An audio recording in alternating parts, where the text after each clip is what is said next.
What made you to leave the job and become a politician? అంటే politician అయిన తర్వాత మీరు 2 సార్లు ఎమ్మెల్యేగా గెలిసారు గదా! అంటే దాని వెనుకున్న స్పిరిట్ ఏంటి? దాని వెనుకున్న బ్యాక్ స్టోరీ ఏంటి అసలు? ఒకటి ఢిల్లీలో పనిచేస్తా ఉన్నాను. ఢిల్లీ ఎయిర్‌పోర్ట్‌లో as a customs officer.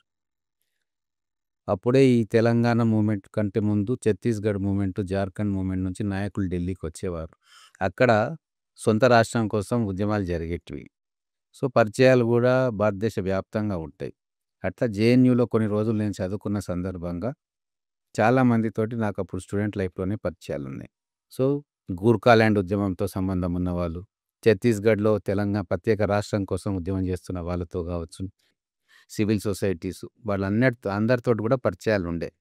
So, ఎప్పుడైతే 2000 సంవత్సరంలో పార్లమెంటు ద్వారా 3 రాష్ట్రాల స్థాపన జరిగిందో, ఆ రోజు నిర్ణయం అయింది. నా మనసులో నేను నిర్ణయించుకున్నా. ఖచ్చితంగా పొలిటికల్ కంపల్షన్స్ తోటి తెలంగాణ రాష్ట్రం గూడా వస్తది. కాకపోతే దానికి సంబంధించి ఒక పార్టీ ఉండాలి. దానికి సంబంధించి ఒక ఉద్యమాన్ని నిర్మాణం జేయాలి అనేది ఆ రోజు నా మైండ్‌లో ఫిక్స్ అయింది.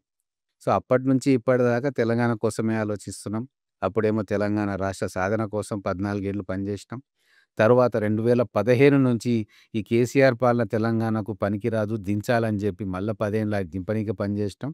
ఇప్పుడు తెలంగాణ సరైన దారిలో పోతున్నది అనే నమ్మకం ఇప్పుడొస్తా ఉంది.